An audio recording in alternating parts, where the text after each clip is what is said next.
For nearly 50 years, Austin Community Foundation has been a trusted partner in local philanthropy for individuals, families, and businesses looking to do good in Central Texas. And Austin Community Foundation is inviting you to Austin in Common on Tuesday, April 14th at ACL Live Moody Theater. Austin in Common is more than a fundraising event. It's an opportunity to connect, celebrate, and invest in a brighter future for the city we call home. And by attending or sponsoring this event, you're not just supporting a cause, you're strengthening the foundation of Austin itself. Details are at austinincommon.org. Celebrate 35 years of art in nature at the Umlauf Sculpture Garden and Museum's Garden Party fundraiser on April 16th. Enjoy an al fresco evening among sculpture with bites from Austin's best restaurants and live music, all while supporting a treasured nonprofit in the heart of Austin. Umlauf members receive a special discount on Garden Party tickets. So visit umlaufsculpture.org to learn more about membership, buy tickets to the Garden Party, and to see their calendar of upcoming community events.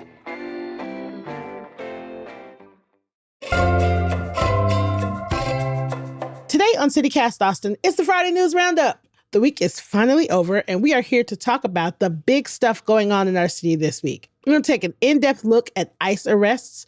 There's some news about Willie Nelson, Hole in the Wall, and some mysterious downtown structures. And of course, we're going to talk about our weekend picks.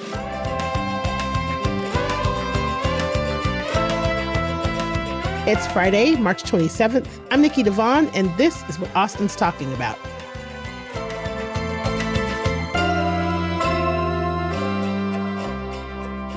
Hello! I am here with our executive producer, Eva Ruth Moravec. What's up, Eva Ruth? TGIF! And it is just us. Raw dogging it. Just the two of us. Just the two of us. Okay, first up, there was a really eye-opening story in KUT this week about ICE and how they are operating in town. We've covered this topic before in interviews with Councilmember Jose Chito Vela and with the Statesman reporter Emiliano Tahuil Gomez. While Austin Police Department has their own policies in working with ICE, the Texas Department of Public Safety has another.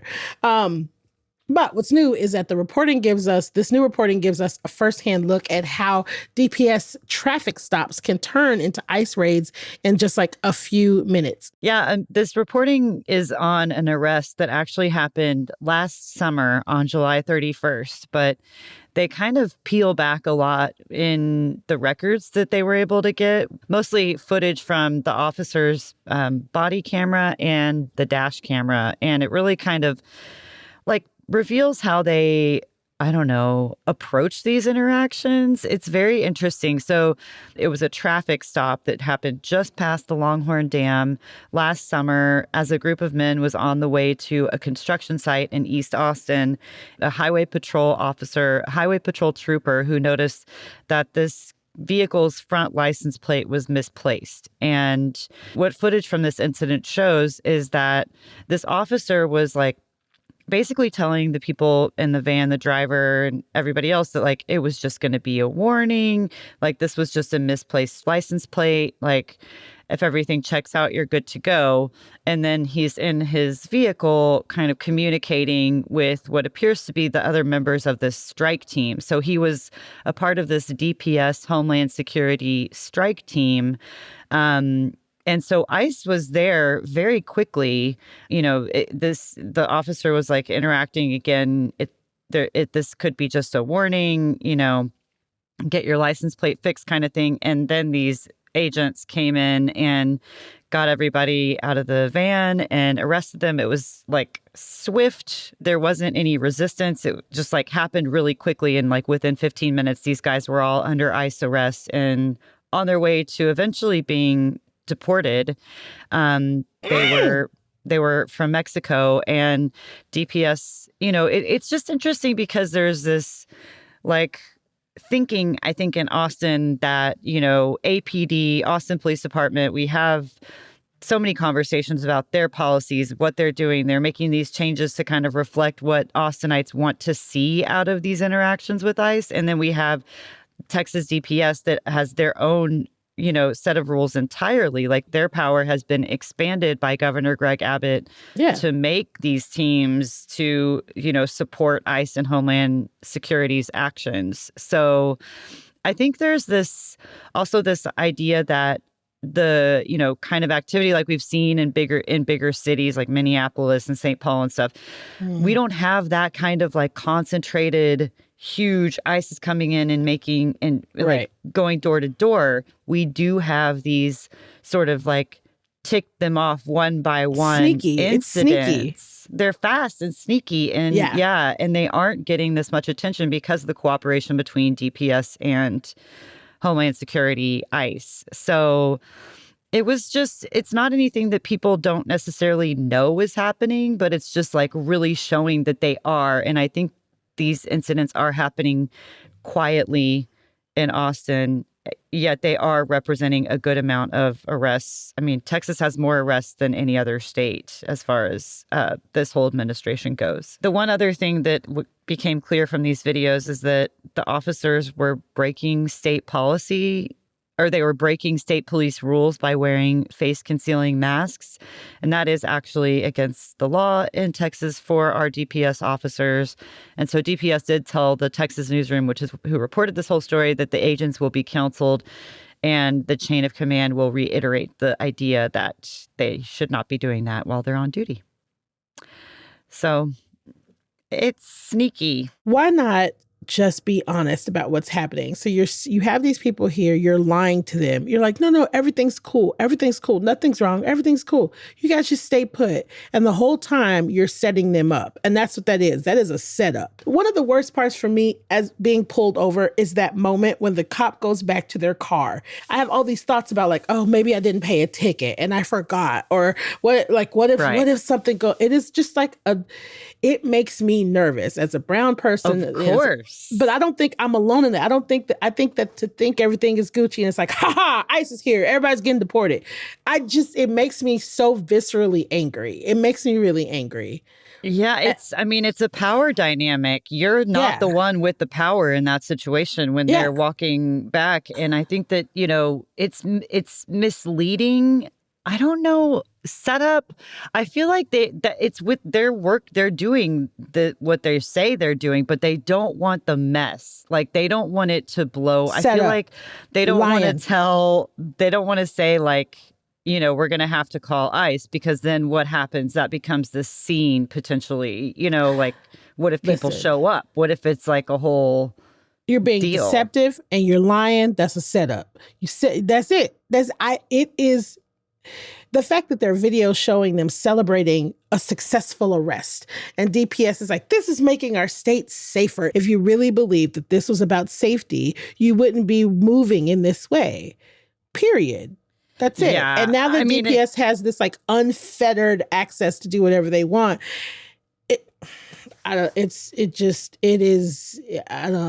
it's really difficult for me to find any good in this or be anything other than angry.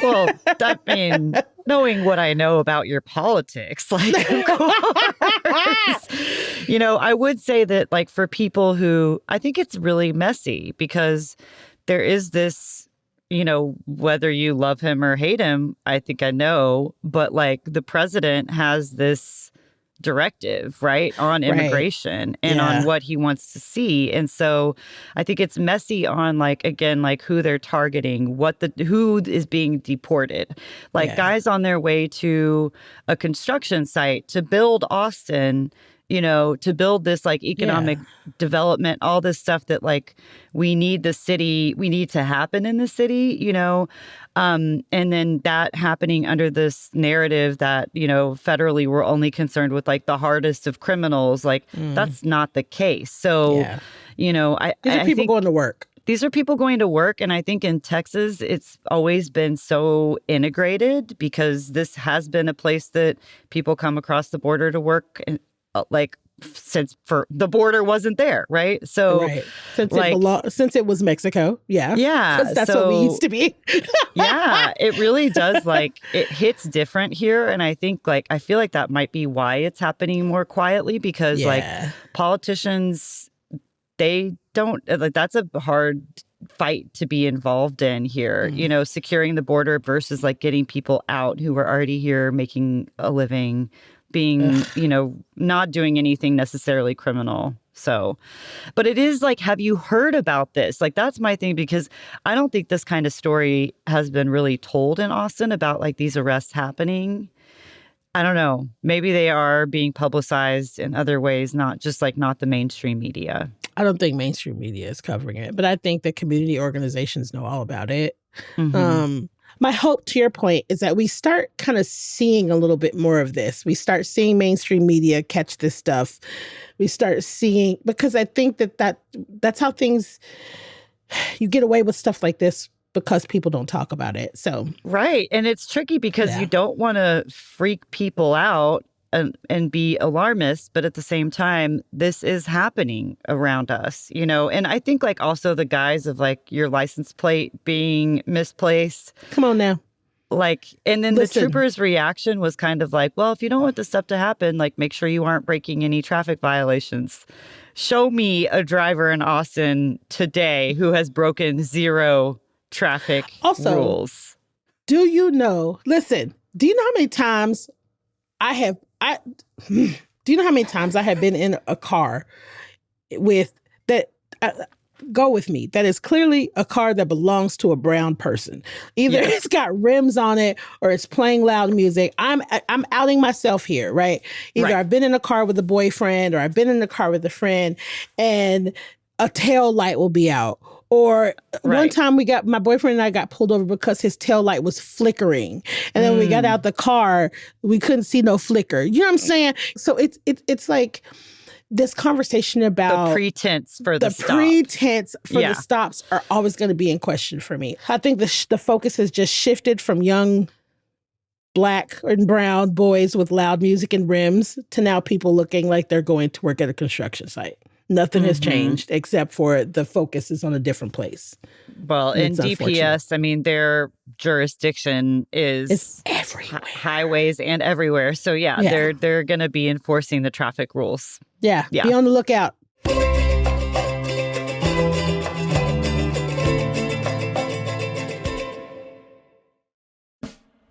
I'm CityCast CEO David Plotz, and I am wearing a Dewar rugby shirt right now. I'm also wearing my sand-colored stretch canvas Dewar pants, which I also wore yesterday too. Dewar's denim and lifestyle apparel is made for us to move freely without sacrificing comfort or style. So I had a long trip a few weeks ago, and I wore my Dewar performance denim jeans on the flight. They're so stretchy and comfortable. Then I wore them for a full day of sightseeing, and then I wore them out to a fancy dinner. Dewar's performance denim are the only jeans you need for work, for lounging at home, or on the go. Dewar uses Cool Max fibers that help regulate your temperature so you don't feel like you're overheating. Plus, their jeans are antimicrobial, so you can wear them more and more between washes and they still stay fresh. I know you'll love Dewar as much as I do, so it's time for you to get your own pair. Check out shopdewar.com/CCAustin. You'll get 15% off your first order. Don't wait. Go to shopdewar.com/CCAustin for 15% off. shopdewar.com/CCAustin. Hey y'all, have you gotten your fast free estimate from Window Nation yet? If not, no worries. You can do it right now. And now is the best time because the more you buy, the more savings you can enjoy.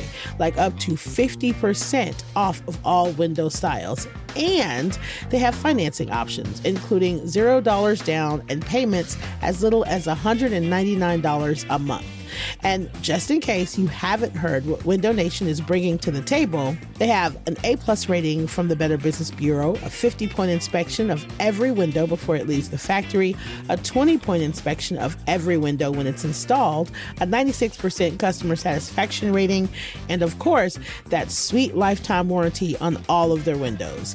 You can have your new windows installed in 1 day or less, and the installation crew leaders are working with over a decade of experience. So head on over to windownation.com now to get that estimate. Really quickly, before we go into our next section, y'all have heard us talk about y'all city could be better. Your city could be better. We've talked about that a lot. I think it should change to y'all city could be better. Y'all city could be better.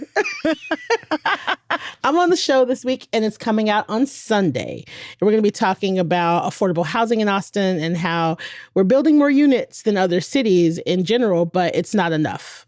So check it out. I have a whole conversation, and I don't want to brag, but I made David Plotz's belly laugh. That's all I'm saying. That's your little teaser for that. Kind of a big deal. It's at the end, but I did it. You sure did. So we also want to bring you a few smaller newsy stories this week. And so we're going to do like this quick lightning round of some stuff that, is happening. So first up, Willie Nelson is joining the Outlaw Music Festival tour as a headliner this year. This is Outlaw Music Festival is returning for its 11th year, and our man's is going to be headlining. Yeah, and the tour is starting in Irving, Texas, but the second stop is right here in Austin for the annual July 4th picnic out at Coda. And it's got Willie Nelson and Family, Billy Strings, Wilco, Sheryl Crow, Lucas Nelson, Stephen Wilson Jr., Margot Price, Rodney Crowell, and Lily Miola. It's 12 shows. The festival will have 12 shows through August. Tickets go on sale today. And the GA lawn tickets start at about $111 for that lawn area. Wow. Yeah, which ain't bad. It ain't That's bad. a full day. That's a full day. It's a full, yeah. It starts at like 3:30 or something like that. Yeah. Nice. You got to pace yourself for that picnic. There's something on their site that I love. It says, with fewer appearances on the road this year, each night carries added significance, a rare chance to experience a living legend alongside a powerhouse lineup of iconic voices and next generation trailblazers. Nice. Yeah, it's got me hyped. It's I don't know why. I'm not even a country music fan, but I love Willie, and that's got me a little hyped. He's about to turn 93. He's about to turn 93. Yeah. I'm just so glad he's getting back on the road again. Oh my God. Thank you so much. But I'm bumps. Yeah, very it's good, great. He just he's crushing it. To be serious, to see him play with his son Lucas is a treat. I might go ahead and fade one of those more expensive tickets so I can have an actual seat in some shade, and I might do it because it's worth it. It's worth it. Okay, so another thing that's happening, Eva, if you want to take this one. The benches. Okay, yes. This is a very random, weird Austin story. So, about 3 months ago, there were these things that appeared downtown. There was they looked like bench railings that had these loopy spike things on them. I don't know. They were on sidewalk planter benches downtown on Brazo Street near 6th Street. And right across. It's right across from the Driscoll. Yes, exactly. Yeah, I saw them on St. Patty's Day. Yeah. How would you describe them?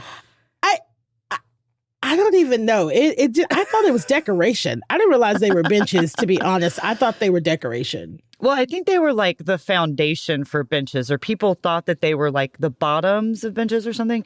I don't know. But basically, back in January, there was a city spokesperson who said that they don't know who installed these spikes. They just appeared overnight. And the city told... I love this.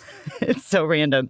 The city told the businesses nearby to take them out. And if they didn't, then they would be removed by the city. And the business owners were like, we didn't do this. Yeah, why they got to take it out? They were construction crews showed up with orders to install these bench rails. And then there were apparently workers who did not identify themselves to these businesses, specifically Gold's Gym and Eureka. Trying to get to the bottom of this. So now the city has just gone ahead and removed them. And the mystery remains as to who put them in there. They appear to be I've seen these in other cities where places where you could sit have been something is installed in them so you can't sit there or lay there. For unhoused people. Yes. The deterrent for unhoused people, yeah. Yes, exactly. So there's some idea that that's what it is. I mean, I guess these businesses could have hired private security to install them, but I don't know, maybe they were just purchased for our green parakeets or something. What do you think they were? I don't know, but I love the idea that somebody purchased them, somebody installed them, and then Nobody knows who did it. Like, I don't know. Oh, that's weird. I don't know where those came from. I don't know.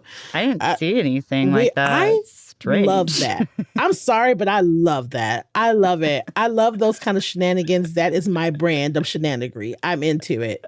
I'm into Especially it. because now the city is still investigating. They're just like, we must get to the bottom of these. Yeah, come on now. Come on. If you have any information that you want to pass on anonymously to CityCast Austin about where these came from, please let us know. Just, slide into our DMs, send us an email. Actually, even better, why don't you just let us know who y'all think put them there, and just let us know what you think it is. What do you think it is? I want to know what y'all think it is. Yeah, tell us. Only the worst, only the most terrible replies count. Yeah, exactly. Hi,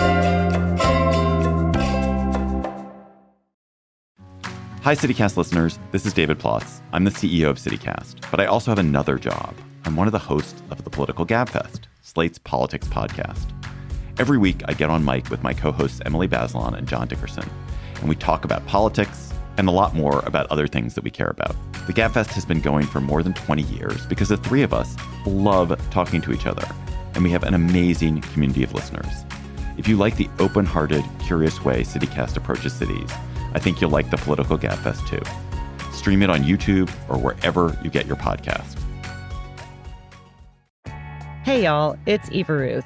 I don't know about you, but I feel like this time of year in Austin, the one thing that is consistent is that the weather is constantly changing. Our mornings can be really chilly, so you gotta have your layers, but by the afternoon, you're burning up and peeling these layers off.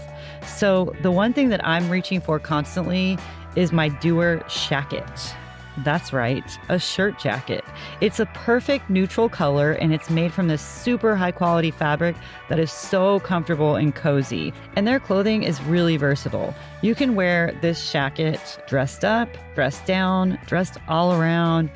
Dewar's denim and lifestyle apparel is made for us to move freely without sacrificing comfort or style. And that sounds perfect for us Austinites. So if you don't have your own Dewars yet, now is the time to check them out. Go to shopdewar.com/CC Austin and you'll get 15% off of your first order. That's shopdewar.com/CC Austin. Okay, so next thing that we want to talk about is the Hole in the Wall has new owners. Oh, no. I mean, I'm cautiously optimistic. So the 50-year-old venue is being sold to new owners. So the current owner is Will Tanner. He's had it since 2008 and he's retiring, but he's continuing on as a partner to help with a peaceful transition of power.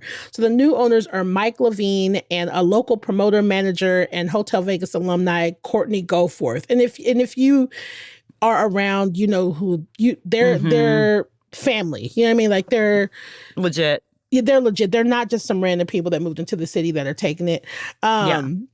So they only plan on making like minor improvements to the space, but they want to take like a maximalist approach to keep the venue thriving. They want to bring more touring acts. They want to have bigger shows on the front and the middle stage. And then big news, they want to add a permanent on-site restaurant that's going to offering breakfast, lunch, and dinner and late night options. Ooh. And they're saying it would be operated by, quote, one of the city's finest chefs. They don't say who, though. They're going to make an announcement soon. They don't say who it's going to be. Haven't we been here before with Hole in the Wall in a restaurant? I don't know. They've had a hard time keeping like on-site trucks. Like they've had this kind of revolving door of food trucks. So they have had a hard time keeping someone on the premises. But boys, it sounds like they're trying to build in a restaurant. Okay. I know. Music-wise, they want to maintain the culture that uplifts local bands and highlight up-and-coming talent, which I love. And for those of you, I don't know, maybe if you don't know who the Hole or what the Hole in the Wall is, first of all, we need to have a conversation if you don't. The bar has been a fixture on the Drag, or AKA Guadalupe. Right off of campus. Off of campus. Guadalupe and 26. It's been there since 1974. And it's taken some hits. They nearly closed in 2015 because the landlord raised their rent. Happens to everybody. And then Tanner avoided another closure in 2023, but was able to secure a 20-year lease and $1.6 million grant from the city to keep the venue open. So awesome, awesome, awesome. Doesn't look like it's going anywhere anytime soon. And the two new owners said they want more punk rock, more drag, more comedy, more shaking your ass, more opportunities to gather and be social and have fun. We're going to bring more people, more opportunities. They say we are done. I know. And they say we are done saving the hole in the wall. This is a new era. The hole is going to thrive now. Nice. And I am down. Listen, not necessarily a rebrand, but I love that there's focus going into what is it's an iconic, legendary. It's like one of our last legendary, iconic venue. It's like them and Broken Spoke. Yeah. I also feel like it's like for students, like say you're at UT and you are not from Austin, like it's such a good way to build that love of music and live music and like local connection, because it's right there, and especially if they have a stable like restaurant, it is really hard. That whole drag area right there, right next to Dean Keaton, I feel like always has trouble keeping places there. Always. Like, except for maybe Madame Mam's. And that's also Madame Mam's. It's also Madame Mam's. It's delicious. Yeah. But I think that'll be really good for students and I hope they bring in like student bands too, keep that accessible. Any night of the week in this city, you can go hear music, sometimes for free, oftentimes for free. Yep. And if it's not for free, it is very cheap. So do with that information what you will. Yeah. If you're not going to hole in the wall, I don't know what you're doing with yourself. That's all I'm going to say about that. And that is our news. Before we leave, Ruth, what you doing this weekend? I'm being nosy. What you doing? Well, I'm running kind of a crazy race. Are you doing another race? I'm doing another race. I'm doing the Texas Independence Relay, which starts in Gonzales on Saturday morning, and we finish in Houston at the St. Arnold's Brewery. What the fuck? How long is that? It's a little crazy. It's many miles. How many miles? It's a 200-mile race, 12 different people running legs. And it traces the route of Sam Houston and the Texian Army from 1835 to 1836. Oh, so it's nerd running. Got it? That's it. Got it. Got it. That's all you had to say, girl. That's it. I got it. It makes sense to me. If we were running for some sort of craft stuff, I'd be running too. I get it. Everybody has their own nerd thing. If there was a craft run, I'd have my chunky self out there running too. Got it. Oh my God. Yes. It's a nerd run. Do you have it? Yeah. For people so that's that what I'm going to be running? doing. If I wasn't doing that, I do have some recommendations. If you're also, but these are for nerds too, because you know what? Love it. These are my people, my nerds. Listen, I'm talking to you. If you're a Fish nerd, there's a cover band happening tonight at ACL Live at 3:10, a live one. And I'm talking about PHISH, in case that wasn't clear. If you're a Grateful Dead nerd, there's a Grateful Dead tribute band tonight happening at the Far Out Lounge and Stage. Okay, it's called Deadeye. My nerds, I've got you covered.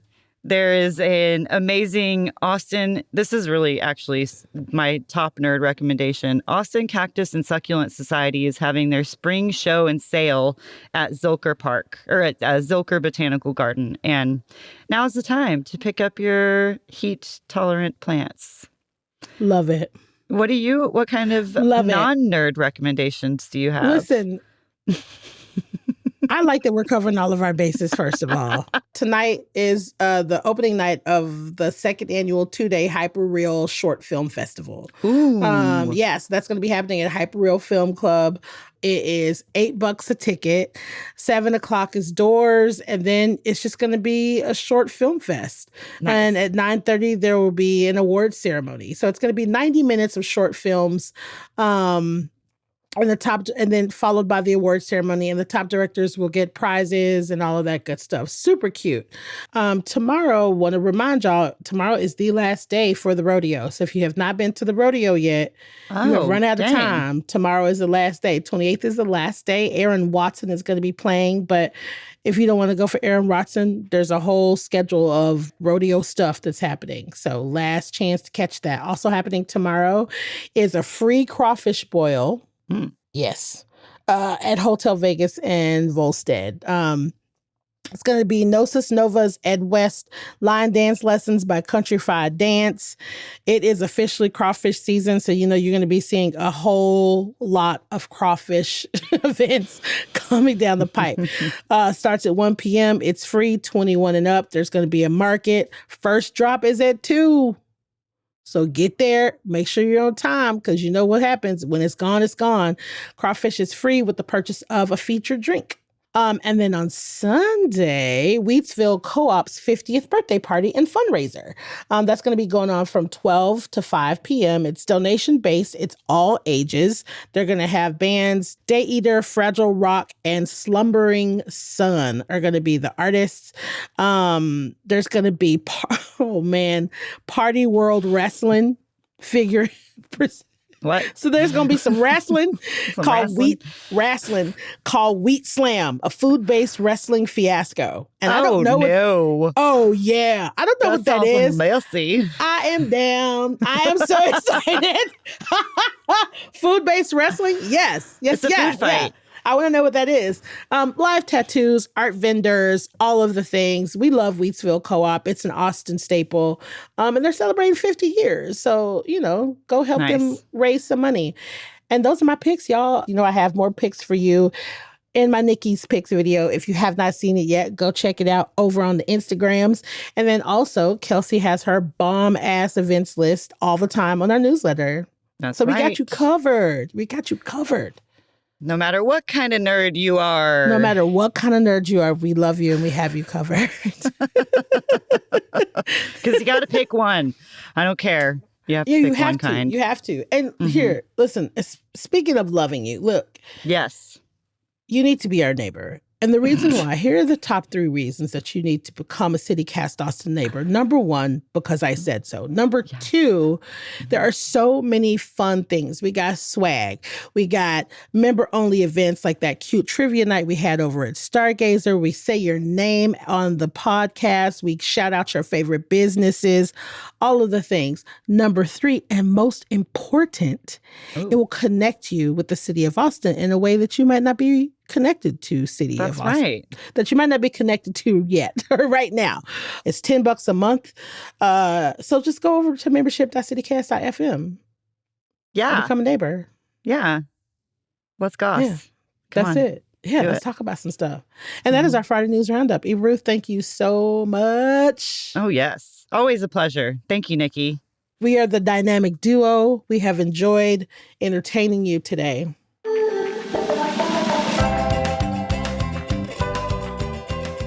That's all for today here on CityCast Austin. Our executive producer is Eva Ruth Morvek. Our producers this week are Matthew Rogers, Lizzie Goldsmith, Bridger Dunnigan, and Alyssa Castles. And I am your host, Nikki Devon. Our CityCast Austin newsletter editor is Kelsey Bradshaw.